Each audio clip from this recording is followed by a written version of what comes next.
Comment tout a commencé? Quelles sont les origines de notre planète? Pour comprendre notre place dans l'univers, il faut explorer l'espace.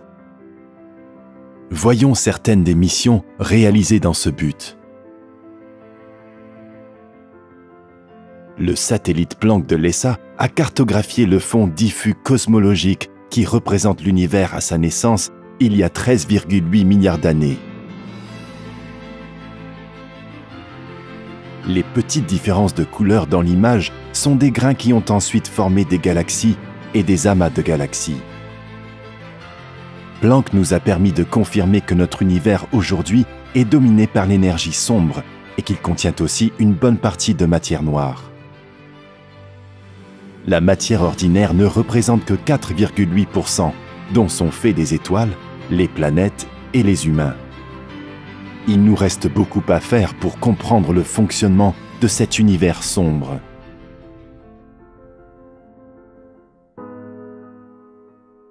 Euclide observera des millions de galaxies lointaines. Il révélera comment la matière noire soutient les galaxies et comment l'énergie sombre accélère l'expansion de l'univers.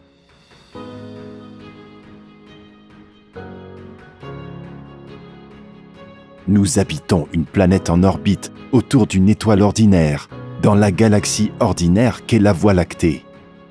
Mais de quoi est-elle composée? Gaïa nous l'apprendra. Le télescope de l'ESA Gaïa catalogue plus d'1 milliard d'étoiles pour créer la carte la plus précise à ce jour de la Voie lactée. Elle nous donnera les positions des étoiles et surtout leur mouvement dans la galaxie pour comprendre comment elle s'est créée.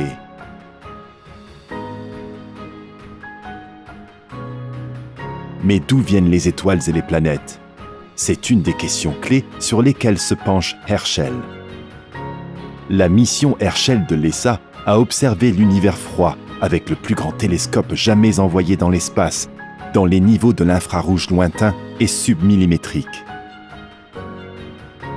Il a observé les vastes complexes où se forment des milliers de nouveaux soleils.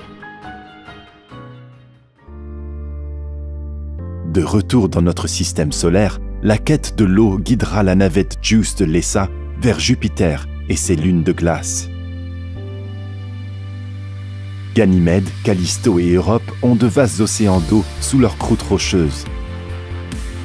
Peut-être les conditions nécessaires à la vie y sont-elles réunies?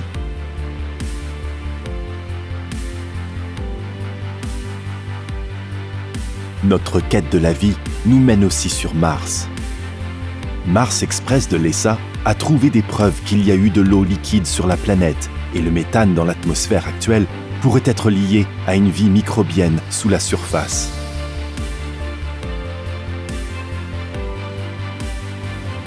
Le programme ExoMars de l'ESA a pris la suite des recherches.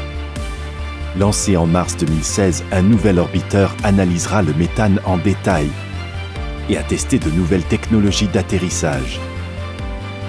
D'ici quelques années, un nouveau rover creusera le sol de Mars en quête de signes de vie, passée ou présente.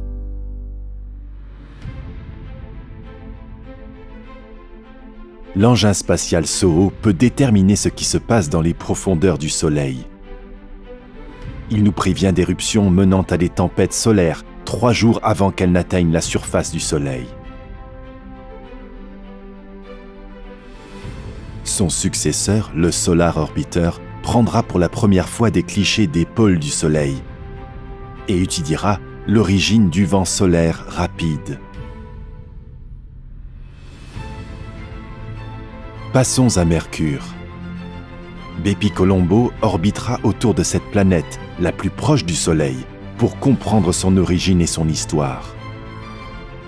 Il faut une isolation et une technologie photovoltaïque spéciale pour résister aux températures très élevées de plus de 400 degrés Celsius. Enfin, l'ESA a atteint de nouveaux sommets de l'exploration avec Rosetta, la première mission à rejoindre, escorter et atterrir sur une comète. Les comètes sont des capsules temporelles de matière presque inaltérée, datant de la naissance de notre système solaire. En observant ce matériau en détail avec l'évolution de la comète, nous comprendrons mieux la naissance de notre système planétaire et nos origines. Le voyage de Rosetta et de son atterrisseur Philae a captivé l'imagination de tous et porté l'exploration spatiale sur le devant de la scène mondiale. Afin de comprendre notre place dans l'univers, le programme spatial international réunit des ressources nationales et réalise ce qu'aucun État membre ne pourrait faire seul. Le coût total des activités de l'ESA représente moins d'un ticket de cinéma par Européen et par an. Un ticket pour répondre aux questions sur notre place dans l'univers. Un ticket qui crée de l'emploi en Europe et permet de garder une industrie spatiale compétitive. Un ticket qui supporte les scientifiques européens de niveau international. Un ticket qui nourrit l'identité européenne et montre les capacités et la vision européenne.